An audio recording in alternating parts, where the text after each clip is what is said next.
Imagine a patient walks into your clinic.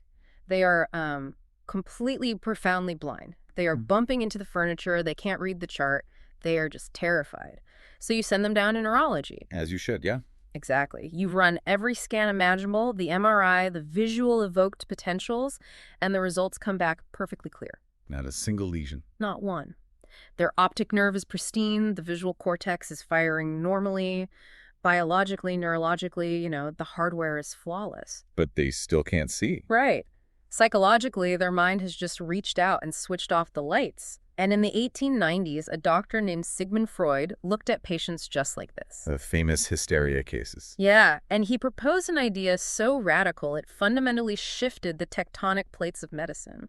He suggested that what we are seeing isn't a broken brain, but a mind buckling under the weight of an intolerable memory. It's such a striking image to start with, isn't it? Yeah. Because it immediately shatters that illusion, that very stubborn medical illusion that the mind and the body operate in completely separate silos. Oh, absolutely, the dualism thing. Exactly. And that really cuts to the heart of what we are unpacking today. We're exploring the idea that psychiatry isn't just about, cataloging symptoms on a ward. Right, ticking boxes on a form. Yeah, it is fundamentally the study of how the brain, the mind, and our lived experiences interact. And crucially, how that intricate, highly delicate process can go wrong. Right, but visualizing that interaction is where we usually hit a wall. So for everyone listening, whether you're a psychiatry trainee, a registrar on a busy ward, or just a clinician trying to understand the person sitting across from you, I want you to try something. A mental model. Yeah, a mental model. Picture the human mind as an ancient, continually rebuilt city. When you look around the surface, you see the modern streets, the glass skyscrapers, the polite Conscious behavior, essentially. Exactly, the stuff we show the world. But beneath the pavement lies a staggeringly complex, hidden infrastructure. You have forgotten underground rivers, sealed-off Roman ruins, and highly pressurized fault lines that haven't seen the light of day in decades. That's a brilliant way to frame it. So when a modern street suddenly cracks open, or a brand new building starts to lean, which in our world we call a clinical symptom, you can't just patch the asphalt. No, because the crack will just reappear tomorrow. Exactly. You have to map the subterranean pressures. You have to understand the dynamic unconscious. And mapping that subterranean world is our explicit mission for today's deep dive. We are going to be using Chapter 6.1 from Kaplan and Sadok's comprehensive textbook of psychiatry as our conceptual spine. The heavy hitter. The absolute bedrock text, yeah. Focusing specifically on psychoanalytic theories from the North American and British traditions. But we aren't here to just read you a textbook or recite a syllabus of dead theorists. Please no, nobody wants a history lecture. Right. We want to build mental models. We want to trace the line strictly from the underlying psychological mechanism to the clinical manifestation you actually see in the room to the ultimate clinical meaning of that symptom. So let's start digging. If we want to understand how the surface cracks, we first have to agree on the laws of physics governing those underground pressures, right? And despite the fact that psychoanalysis has splintered into, hundreds of different schools over the last century, there is a common ground. There are foundational assumptions that basically every school agrees upon. That's right. If you strip away the heavy jargon and all the historical, theoretical infighting. Of which there is a lot. Oh, a massive amount. Yeah. But you are left with three core pillars. The first is psychological determinism. Okay, break that down for us. This is the absolute conviction that nothing in the mind is arbitrary. Every single psychological event, every behavior, every fleeting feeling, every intrusive thought, every slip of the tongue is the end result of a preceding causal sequence. So the mind doesn't do random? Never. The mind does not do random. The second pillar is unconscious motivation. This is the belief that the vast majority of how we adapt to our environment and regulate our emotions happens completely out of our awareness. Which is wild to think about. I think we take that for granted now, in the 21st century. But the idea that we are not the masters of our own house was deeply offensive to the Victorian sensibility. It was a massive narcissistic blow to humanity. People hated it. And it leads directly into the third pillar, intrapsychic conflict. The internal civil war. Exactly. The idea that clashes between our biological wishes, our external reality, and our internal defenses are ubiquitous. Yeah. We are not unified, simple selves. We are constantly negotiating these massive internal conflicts. Which brings us right back to the architect of this whole subterranean map, Freud. Going back to that blind patient I mentioned at the start, Freud didn't begin by sitting in a comfortable armchair philosophizing about the nature of the soul. No, not at all. He was a neurologist. Right. He started in a clinic with Joseph Breuer, looking at a very physical, very baffling problem, hysterical illness. Between 1887 and 1897, they were seeing women, famously patients like Anna Owe. A fascinating case. Incredible case. Women who had these dramatic conversions, paralysis, blindness, inability to speak their native language, but with zero neurological decay. And the contemporary medical establishment of the late 19th century looked at these patients and essentially shrugged, or worse, assumed some vague hereditary nervous system degeneration. They called it a wandering womb or just, female frailty. Which is just spectacularly unhelpful. Completely unhelpful. But Freud and Breuer proposed the trauma hypothesis. They argued that these physical symptoms were actually a state of dissociated consciousness resulting from repressed emotional trauma. Wait, so the trauma literally splits the consciousness? Yes. When Freud actually sat down and inquired deeply into their pasts, which was revolutionary in itself, actually listening to the patients, he found they often harbored repressed traumatic memories. But like what kind of memories? Frequently involving early sexual seduction or profound boundary violations. Events that were utterly intolerable to their conscious waking minds. Okay, let's isolate the mechanism here because I feel like it sets the stage for everything else in the textbook. The mind experiences an event so horrific or so unacceptable that the memory gets repressed. Shoved down into the basement of your ancient city. Right. But the emotional energy attached to that memory, the sheer terror, the excitation, the affect, that doesn't just vanish, does it? No, it can't. Yeah. Freud called it strangulated affect, which is such a visceral phrase, isn't it? It really is. It implies a kind of violent pressure. It does. That repressed emotion is still actively pressing for discharge. It is demanding an outlet. But because the direct route to consciousness is blocked by this massive defensive wall of repression. The ego saying, absolutely not, we are not thinking about this. Exactly. So the energy has to find a detour. It diverts into somatic innervation. That is the manifestation. The unbearable psychic pain is literally converted into physical paralysis or blindness. So the symptom isn't a glitch in the hardware, it's a compromise formation. Spot on. It's a tense, ongoing negotiation between the repressed memory trying to scream its way out and the ego desperately trying to gag it. And the clinical meaning, the treatment at that time, was relatively straightforward, right? It was catharsis. It's a talking cure. Yeah. Bring the memory back to the surface, let the patient cry or scream or put words to horror, and the strangulated affect is discharged. The physical symptom vanishes. That was the theory, yes. But I have to push back here, because if finding the hidden trauma and having a good cry was the ultimate cure, which, let's be honest, is still how Hollywood portrays every therapy session ever. Absolutely. The dramatic breakthrough montage. Exactly. If that was the cure, why did Freud abandon this model? The textbook makes it clear he dropped the physiological trauma model incredibly quickly. You're right to push back, because that shift is arguably the most significant pivot in the history of psychology. Freud realized, as he kept listening to his patients, that their accounts of childhood seduction weren't always historically, literally accurate. Wait, they were making it up? Well, not intentionally. Sometimes they were completely true, absolutely. But frequently, they were unconscious fantasies. Right. Yet, and this is the crucial part, to the patient, they were felt as entirely real. Oh, wow. So the internal reality was as potent as objective reality. Exactly. And this forced Freud into a corner. He had to shift his attention away from purely external environmental events as the sole cause of disorder and look inward at the fantasy life of the child. Which opens a massive can of worms. A huge one. He began to theorize that we have innate biological tension states drives that press for gratification, regardless of what is actually happening in the outside world. So he realizes the call is coming from inside the house. Yes, exactly. The mind is generating these intense biological drives, and the mind is simultaneously terrified of these drives because society says they are totally unacceptable. Right. So to map that internal conflict, he needed a completely new blueprint, which gives us the topographic model. He decided to layer the mind based on the level of awareness, right? That's right. The topographic model gave us three distinct systems. First, the system unconscious. This is the deepest layer, the dynamic repository of those unacceptable, threatening wishes and drive representation. The deep basement. Yes. And it operates by completely alien rules. It relies on what he called the primary process and the pleasure principle. It is entirely illogical. It has zero concept of time. It allows total contradictions to exist side by side without any friction. And it recognizes no negatives. Right. There is no no in the unconscious. The analogy I always use for this, to help trainees visualize it, is to think of the system unconscious like a chaotic, avant-garde theater troupe trying to rush the stage. Oh, I like that. They don't care about the script, they don't care about the audience, they just want to perform their wild, illogical, naked desires immediately, but they can't just run out there. Because in the middle layer, you have the system preconscious. The gatekeeper. Exactly. The preconscious is like an incredibly strict stage manager standing in the wings, censoring the unacceptable wishes. The stage manager looks at this wild troupe and says, you cannot go out there like that. You have to put on heavy disguises, you have to change the script, you have to distort your original intentions until they look socially acceptable.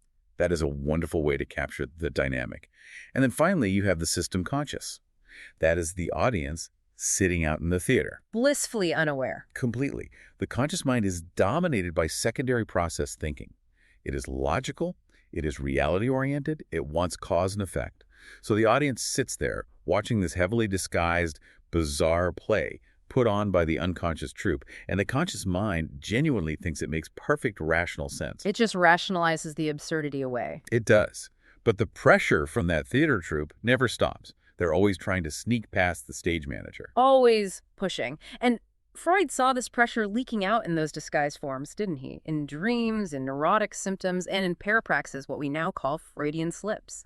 Yes, the slip of the tongue is just the actor dropping their mask for a fraction of a second. Now, before we move on from the drives, we should probably touch on how those biological tension states actually evolve. Because Freud didn't just map the structural layers, he mapped the physical real estate of the mind. This is the psychosexual development framework. Right. And I think this is where a lot of modern readers get uncomfortable, or they just write it off as weirdly focused on infant biology. It does sound incredibly jarring to modern ears. Freud proposed that these biological tension states are mentally represented as wishes, and they seek satisfaction through external objects, and they follow a developmental sequence based on bodily functions. Right, the stages everyone learns in med school. Yes. You have the oral phase in the first 12 to 18 months, centered entirely around feeding in the mouth. Then the anal phase, roughly 18 months to 3 years, centered around bowel and bladder control, and then the phallic phase, from about 3 to 5 years. And later theorists like Carl Abraham, they got incredibly granular with this in the textbook. Very granular. He subdivided the oral period into a sucking phase and a biting phase. He divided the anal phase into a destructive expulsive part, which he called anal sadistic, and a mastering retaining part, which is anal erotic. When you first read it, it sounds intensely, almost uncomfortably physical. It does. But if you step back, it's not really about the gross anatomy, is it?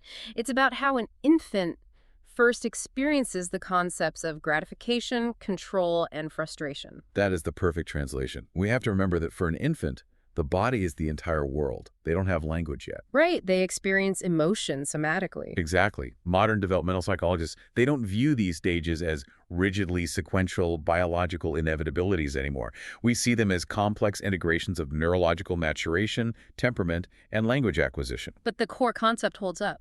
The core psychoanalytic concept absolutely remains valid. Early physical and emotional experiences, how a parent handles a child biting during nursing, or how a parent reacts with disgust or patience during toilet training.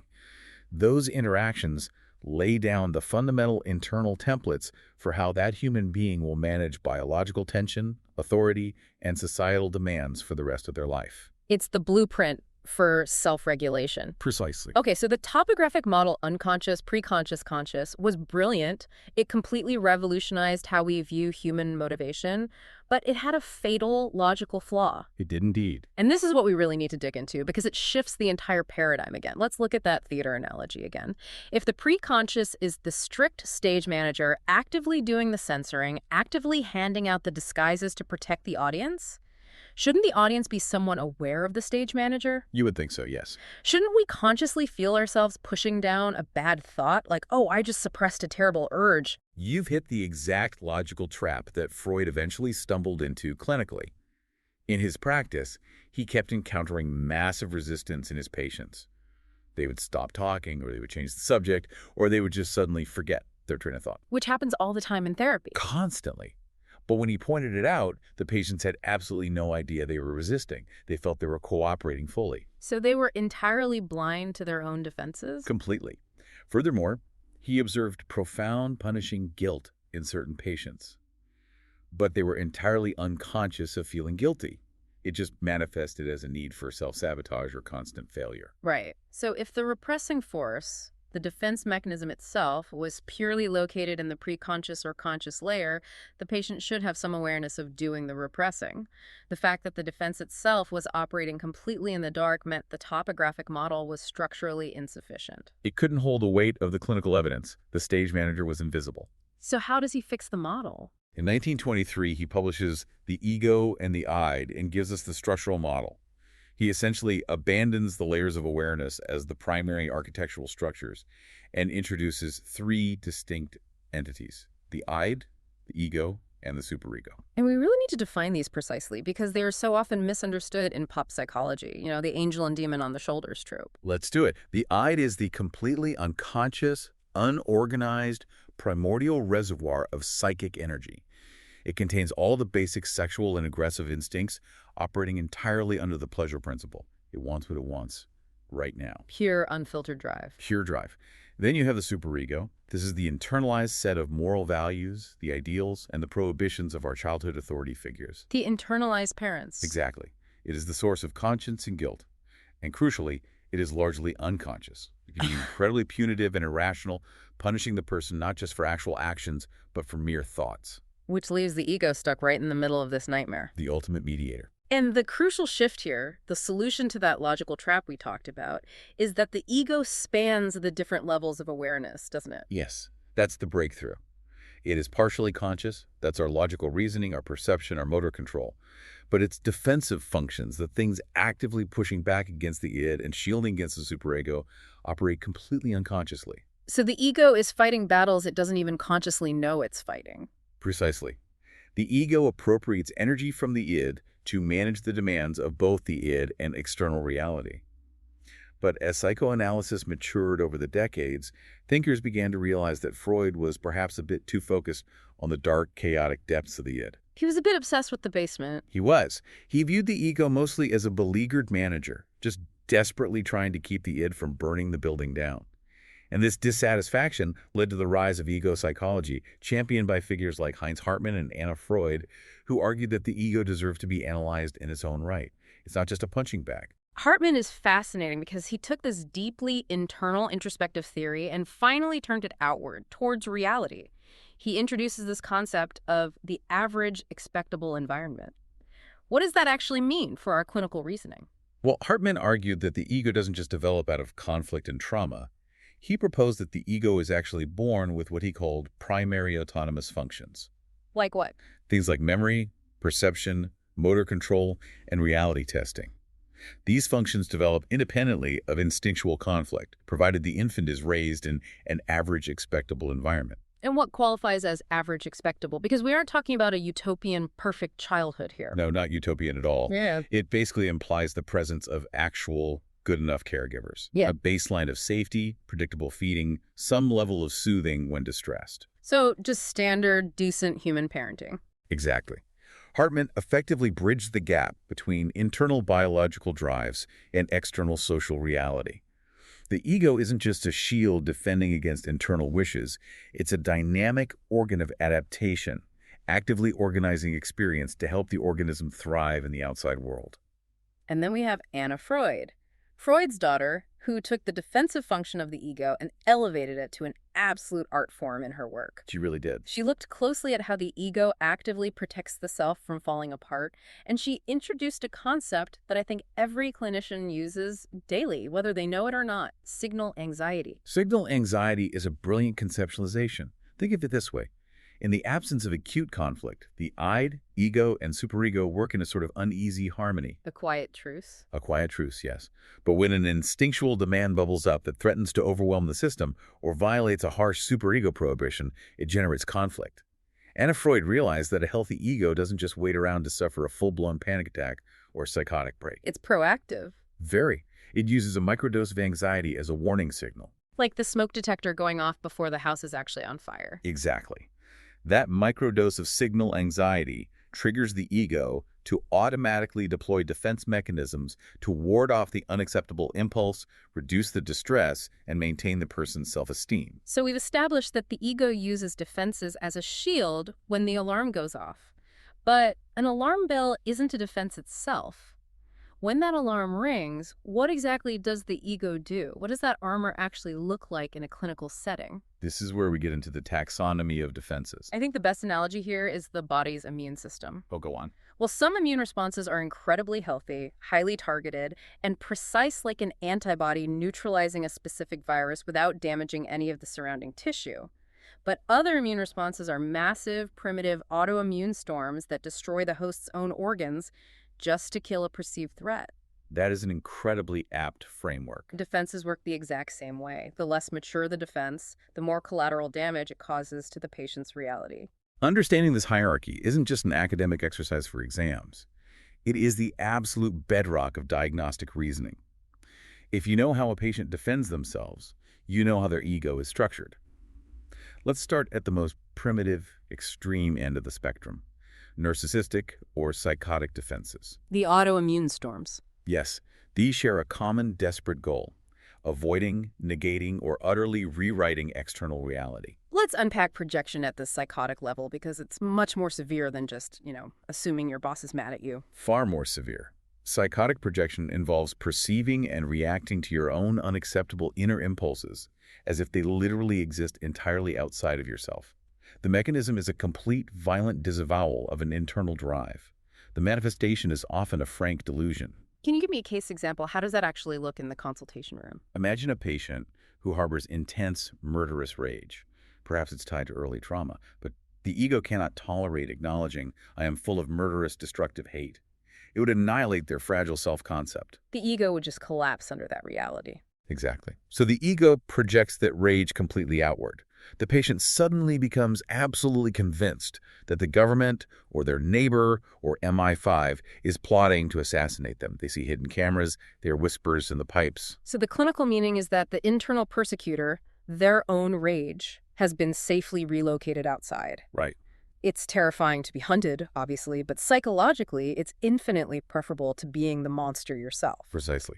You preserve the self at the cost of reality. And closely related to this is psychotic denial.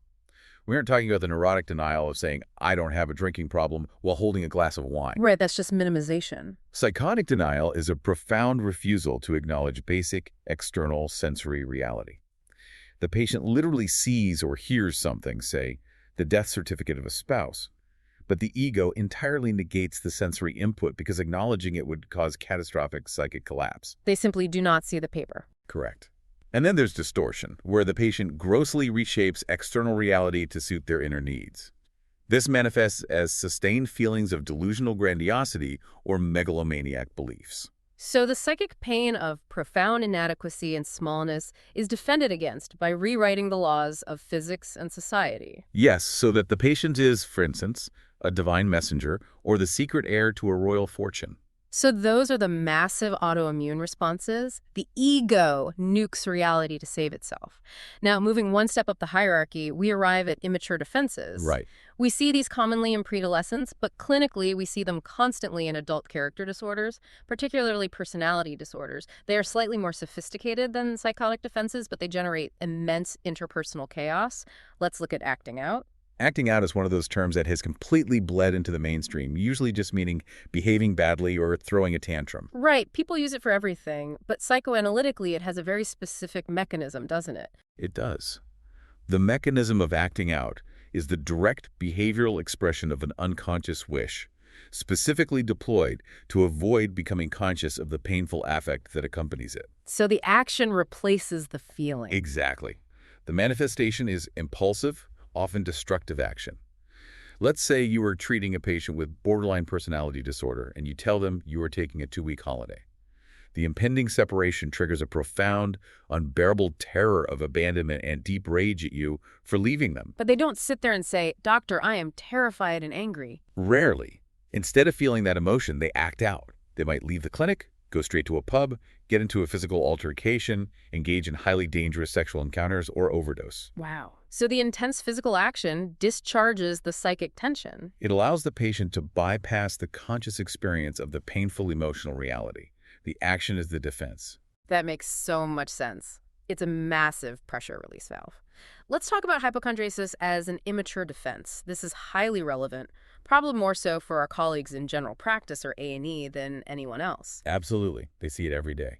The mechanism of hypochondriasis is fascinating. It involves taking unacceptable aggressive impulses or reproaches toward others, often arising from bereavement, deep loneliness, or unacceptable dependency, and transforming them into self-reproach in the form of somatic complaints. So the manifestation is the patient who presents every single week with a new, chronic, unexplained pain or illness. Yes. The heart flutters, or the unbearable back pain where all the scans are clear. And the clinical meaning is deeply complex. The illness allows the patient to evade adult responsibilities and circumvent guilt. But more importantly, it allows them to indirectly punish the people around them. How does being sick punish others? They demand endless care and attention from family or doctors, while simultaneously rejecting that care is ineffective. They say, "You aren't helping me, you aren't doing enough, you don't understand my pain." Ah, I see. It is a highly aggressive stance, but cloaked entirely in the socially acceptable role of the helpless victim. That is a brilliant way to frame it. The aggression of the sick role. It's very potent. Now, I want to spend a moment on interjection because I think it explains so much about the cycle of trauma. Interjection can actually be a normal developmental process, like how a child takes in the values of their parents to form a conscience. But defensively, it serves a stark, desperate survival function. And it's a picture of that. Imagine a child who is terrified of a powerful, abusive, erratic parent. The anxiety of being utterly helpless in the face of that monster is overwhelming. The defensive mechanism is to internalize the aggressive characteristics of that feared object. So the manifestation is what Anna Freud famously called identification with the aggressor. Exactly. By taking the aggression inside, it is no longer coming from the outside. You put the terror under your own control. The abused child becomes the playground bully. The psychological survival math is grim, but it's highly effective. If I become the monster cannot hurt me. I am no longer the victim. I am the powerful one.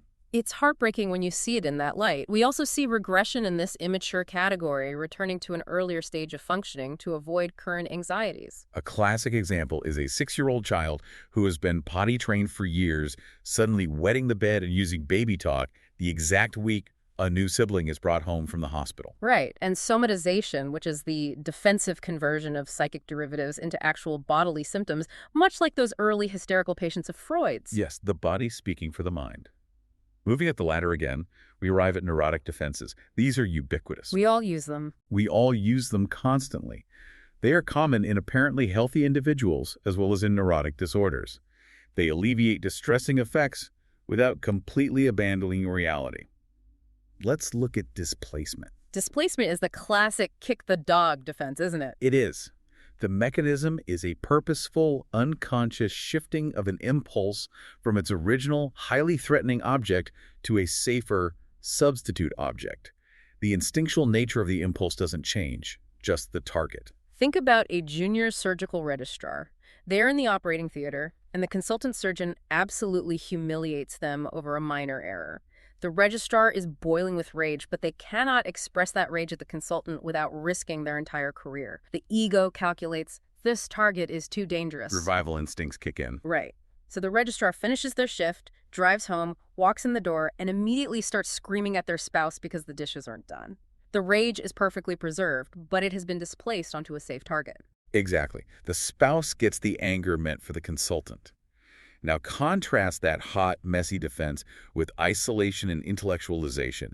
These are the defenses of the highly educated. Oh, they're incredibly common in the medical profession itself. Rampant, frankly. Let's distinguish between the two. With isolation of affect, the mechanism is the intrapsychic splitting of the emotional feeling from the cognitive content. So what does that look like?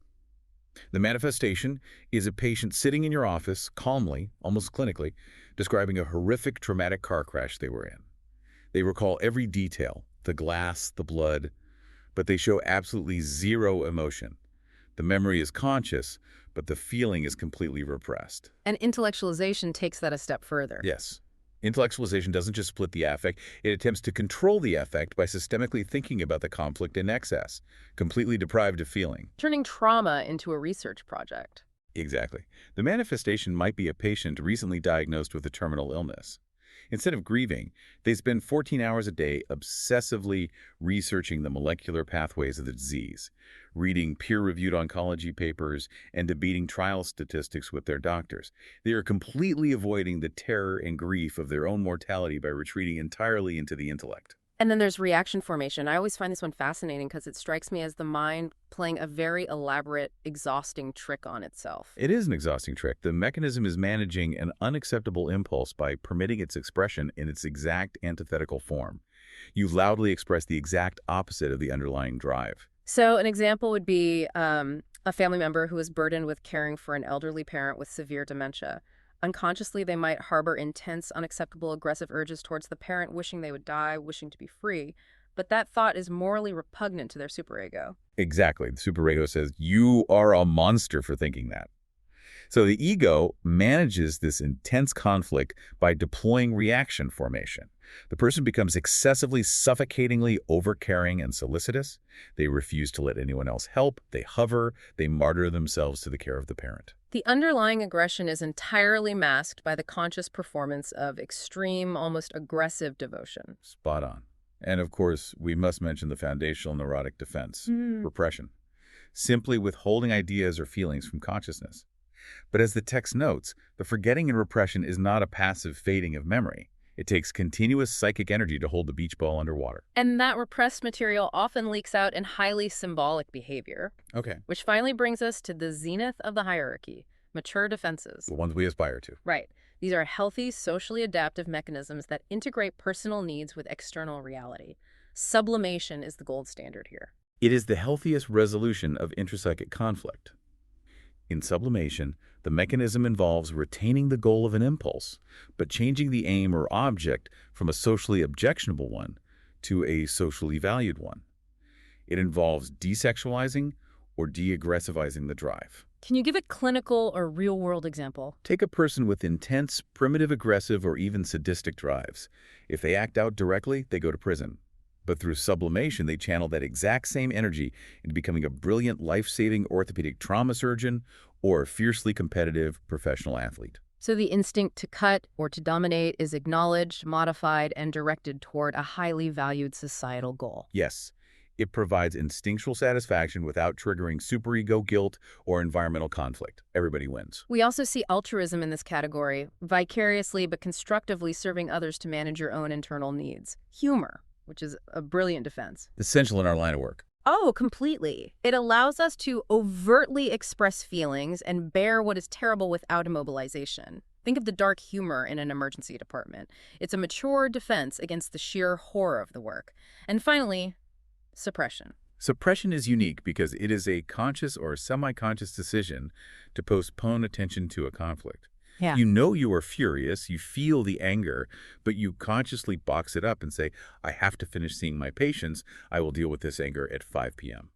So the key distinction is flexibility. Mature defenses allow you to navigate reality, while immature defenses force you to rigidly distort reality to survive. Precisely. That is the dividing line. Okay, let's step back and take a breath. We've mapped the biological drives, we've mapped the structural layers of the ego, and we've spent a long time looking at the defensive walls the mind builds. But to be honest, this all sounds a bit isolated. How do you mean? It sounds like a complex machine operating in a vacuum. What about the actual people outside the walls? How do early relationships build the architecture of the mind? That leads us directly into object relations and self-psychology.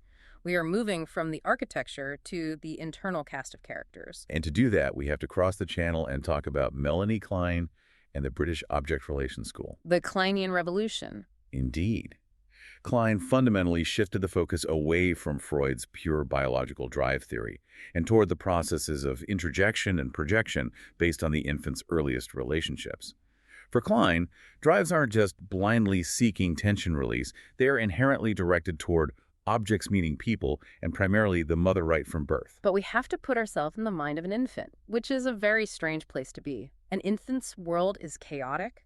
Their neurology isn't developed. They don't look at their mother and see a whole person with a name, a history, and a job. No, they see parts.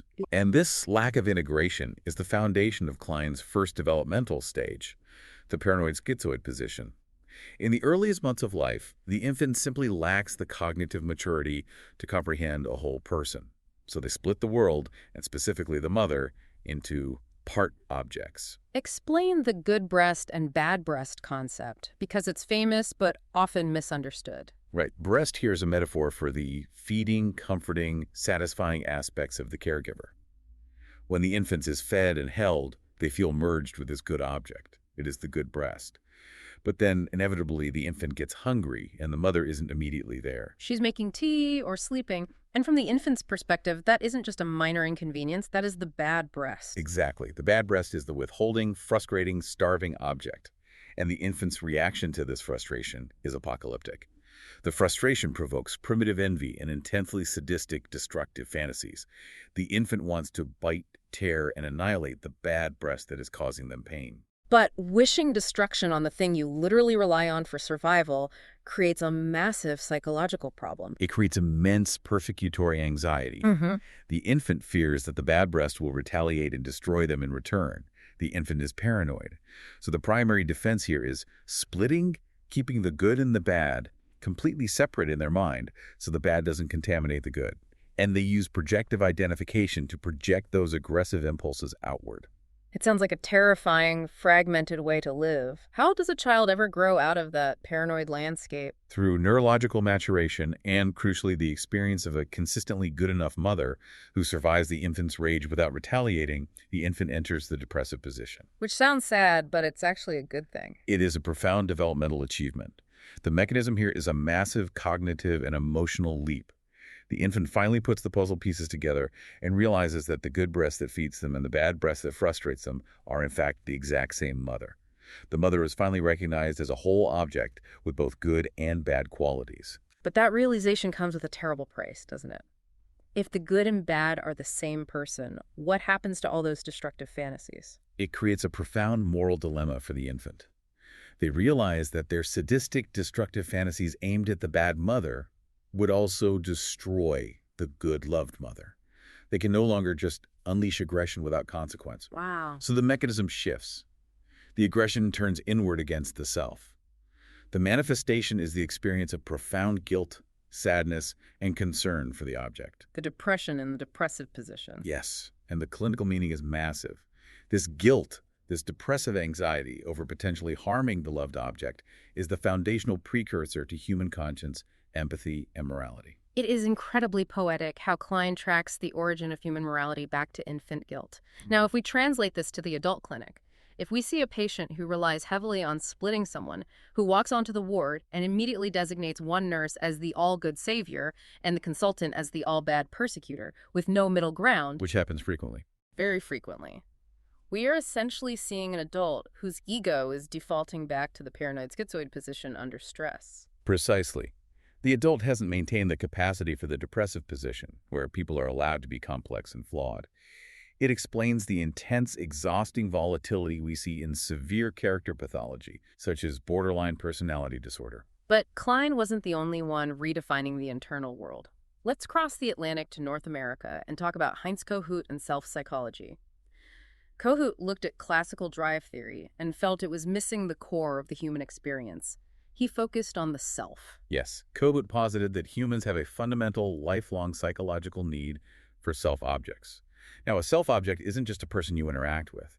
It is a person who performs a vital psychological function for yourself that you cannot yet perform for yourself. Like an external hard drive for your emotions. Exactly.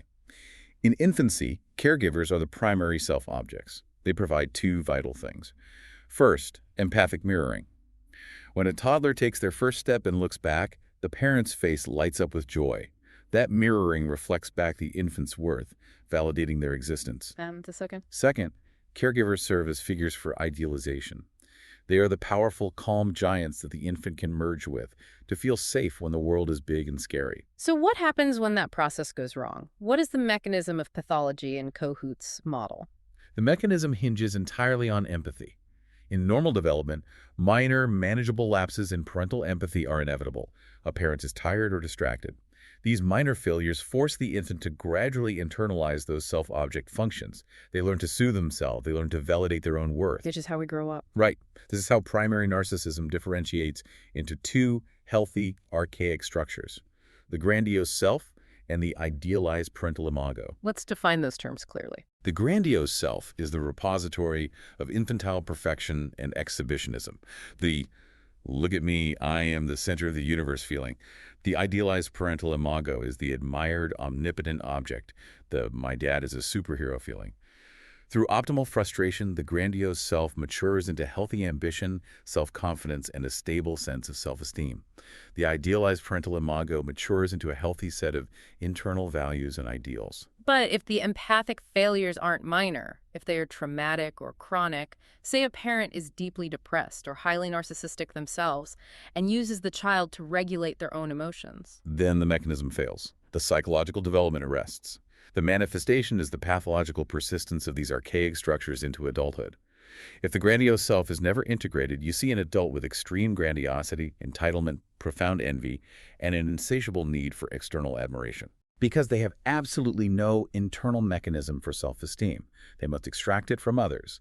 If they lose access to their external self-objects, if they are criticized or ignored, they don't just feel sad. They experience what Kohut called a narcissistic imbalance. They are vulnerable to severe depression, depletion, and a terrifying sense of self-fragmentation. So Kohut reframed narcissism entirely. It's not just a moral failing or toxic arrogance. It is a structural deficit requiring deep clinical empathy to heal. Yes, and empathy for Kohut was not just a vague, warm sentimentality. It was a highly precise clinical tool. He defined empathy as vicarious introspection. It's the primary mechanism by which the clinician gathers data about the patient's fragmented internal world. Okay, this is the perfect time to transition into clinical manifestations, the analytic encounter. We've built this massive conceptual architecture. We have drives, we have egos, defenses, part objects, and grandiose selves. But how does this actually show up in a room with two chairs, a clinician, and a patient? It shows up through the therapeutic relationship. But psychoanalytically, that relationship is not a single entity. It is a tripartite structure.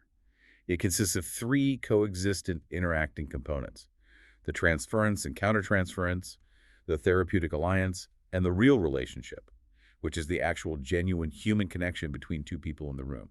Let's focus on transference, because if you don't understand transference, you really cannot practice dynamic psychiatry. Absolutely true. Transference is the unconscious displacement of early patterns of mental organization onto the clinician. Through the process of free association and the clinician's relative neutrality, unconscious patterns, usually rooted in past relationships with parents or siblings, are activated in the present moment. So the clinician stops being just a doctor. Exactly. The clinician essentially becomes a phantom composite figure. The patient views the clinician through the distorted lens of these past experiences, alternately seeing them as an all-knowing savior, a punitive authority, a withholding parent, or even a lover. We touched on the defense mechanism of displacement earlier. In transference, displacement is like projecting an old, scratchy home movie onto a blank screen. The clinician is sitting there trying to be the blank screen. The patient is just playing out a script from their childhood, and the clinician just happens to be the person sitting in the chair catching the light. Yes, displacement in transference is largely a one-body phenomenon. It happens mostly inside the patient's mind. They just misinterpret who you are based on their history. Projection is similar. The patient attributes their own disowned qualities to you, viewing you as sadistic or judgmental when you haven't said a single word. But then we have projective identification, which we mentioned with Melanie Klein, and this is arguably the most complex, difficult, and important dynamic to navigate in clinical practice. Without a doubt. If displacement is projecting a movie on a screen, projective identification is like the patient handing you a script, pushing you onto the stage, and pulling invisible strings to force you to actually act out the scene with them.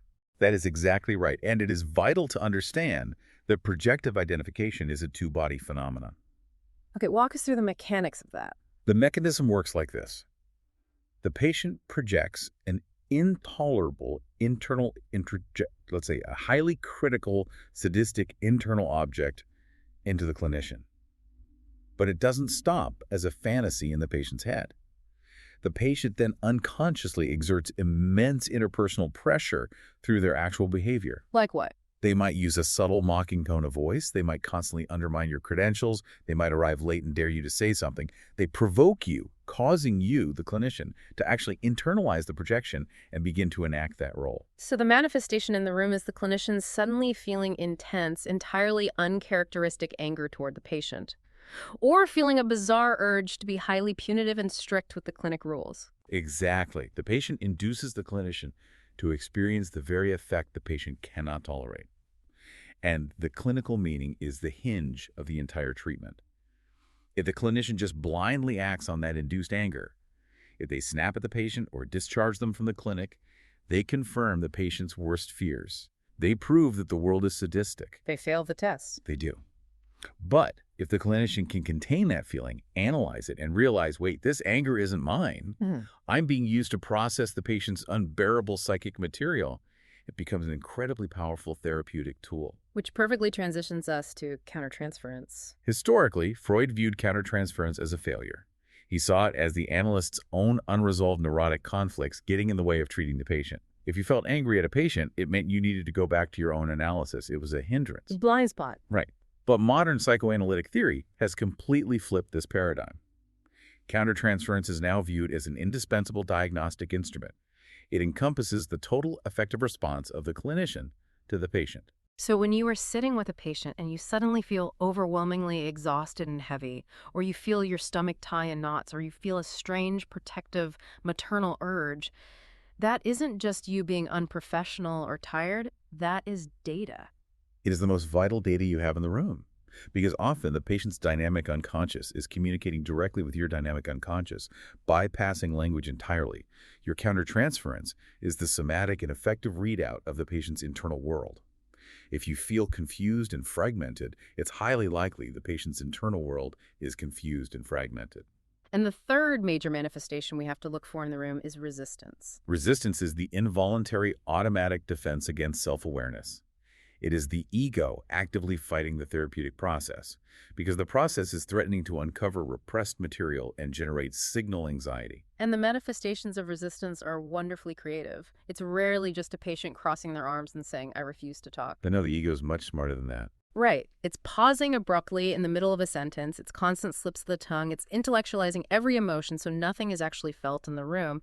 It's arriving exactly 10 minutes late to every single session. Or talking entirely about sports for 40 minutes. Or, my personal favorite, finding brilliant, highly logical reasons why the treatment modality is fundamentally flawed and declaring themselves cured prematurely.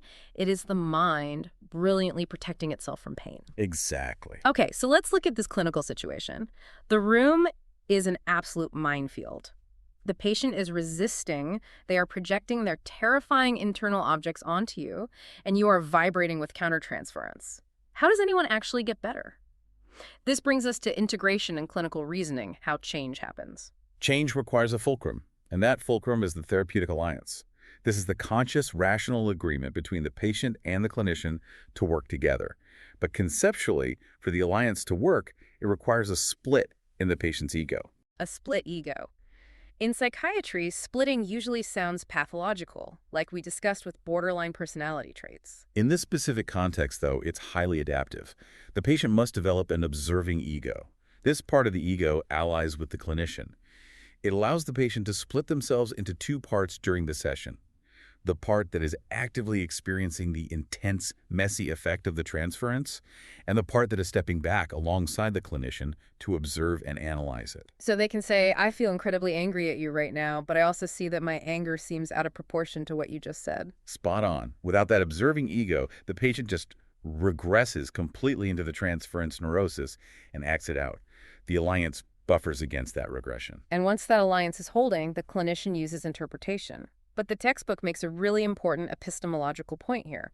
Interpretation is no longer viewed as the analyst unilaterally declaring a hidden truth from on high. The clinician is not a mind reader handing down verdicts. That is a critical shift in the field. In the early days, it was a one-person psychology. The analyst was an objective scientist observing a specimen on a slide and handing down the truth of the unconscious. Today, interpretation is viewed as a relational hypothesis. It is sophisticated guesswork offered as an invitation. So instead of saying, "You are angry at me because you hate your father," you say, "I wonder if your sudden anger at me is connected to how you felt when your father ignored you." It's an invitation to curiosity. Exactly. And the timing is everything. A mutative interpretation, meaning an interpretation that actually causes structural psychic change, must be perfectly timed to meet the patient's own half-formed awareness. If you interpret too early, the ego throws up massive resistance. Because the anxiety is too high. Yes. Furthermore, we now operate in a two-person psychology. This is an intersubjective view. The diagnosis and the transference are co-created in the here and now matrix by the interaction of both the patient's and the clinician's subjectivities. You cannot remove the clinician's real personality, their gender, their age, their tone of voice from the equation. Now, I have to ask the elephant in the room question. We are in the 21st century. We have fMRI machines mapping neural pathways. We have genome-wide association studies. We have SSRIs and targeted psychopharmacology. Is all this talk of the dynamic unconscious, repressed wishes and part objects just, well, obsolete Victorian poetry? It is the exact opposite of obsolete. The irony of the 21st century is that modern cognitive neuroscience is aggressively validating Freud's most fundamental assumptions. Wait, really? The neuroscience backs it up. Emphatically.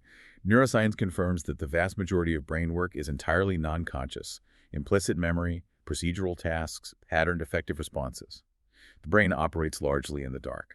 Furthermore, Mark Solm's neuropsychoanalytic work has mapped the mesolimbic dopamine circuits and validated the link between dreaming and deep motivational drive systems. And epigenetics. We have to mention epigenetics. Yes. Epigenetics is the final nail in the coffin of pure biological reductionism. Epigenetics demonstrates that gene expression, how your DNA is transcribed and read by your body, is highly regulated by environmental influences. We know from animal models that maternal care directly alters the methylation of glucocorticoid receptor genes in offspring. So the environment literally changes the biology. Exactly. So the psychoanalytic focus on early childhood experience and maternal attachment isn't just fluffy psychological theory, it is the exact mechanism that dictates biology.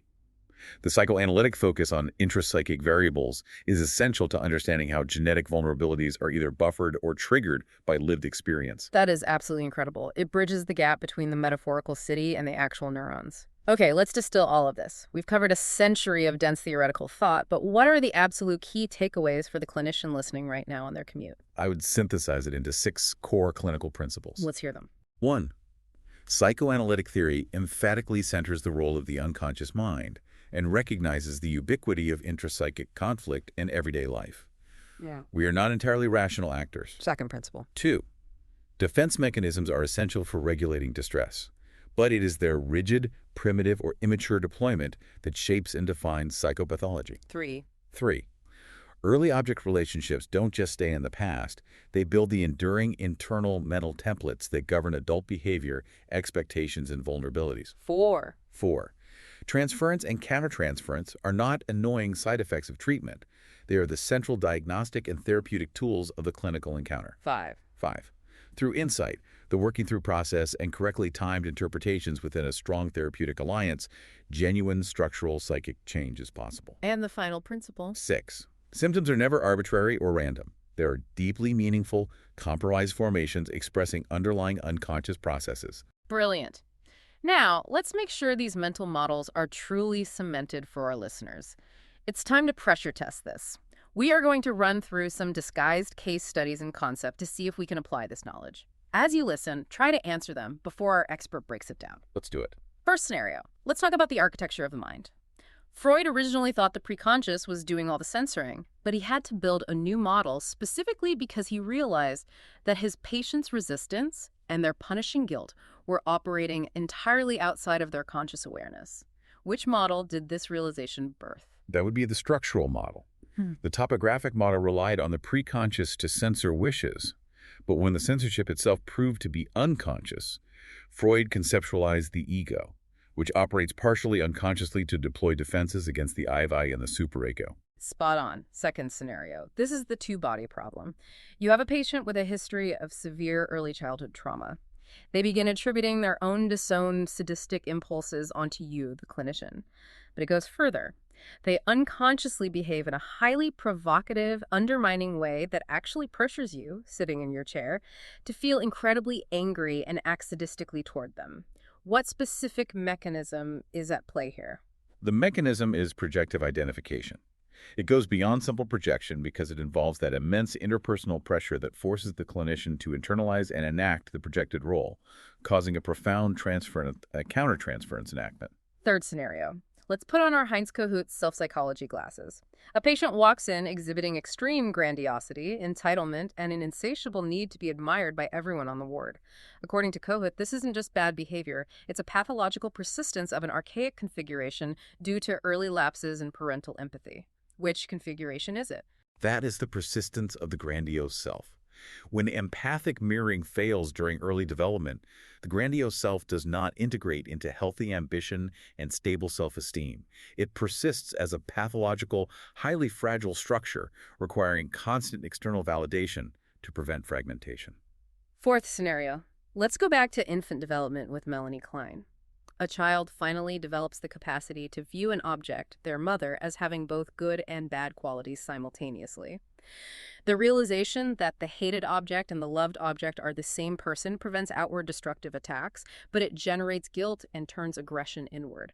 This marks the entry into which position? That marks the entry into the depressive position. It is a massive developmental leap, and the guilt generated here forms the root of human conscience and concern for others. Fifth scenario, defense mechanisms. A patient is dealing with an unacceptable, intense aggressive impulse toward a highly dependent family member. Instead of expressing it, or even feeling it, they manage it by becoming obsessively, suffocatingly, overly caring and solicitous towards that exact person. Which neurotic defense mechanism is the ego using? The defense is reaction formation. The ego manages the unacceptable aggression by permitting its expression in its exact antithetical form. It often results in permanent, rigid, obsessional character traits. Final scenario, clinical reasoning, true or false. In contemporary psychoanalytic practice, a mutative interpretation is meant to act like a surgical strike. It is designed to produce immediate symptomatic relief by revealing the absolute unconscious truth to the patient. That is decisively false. Interpretations rarely produce immediate relief. In fact, they often initially heighten signal anxiety.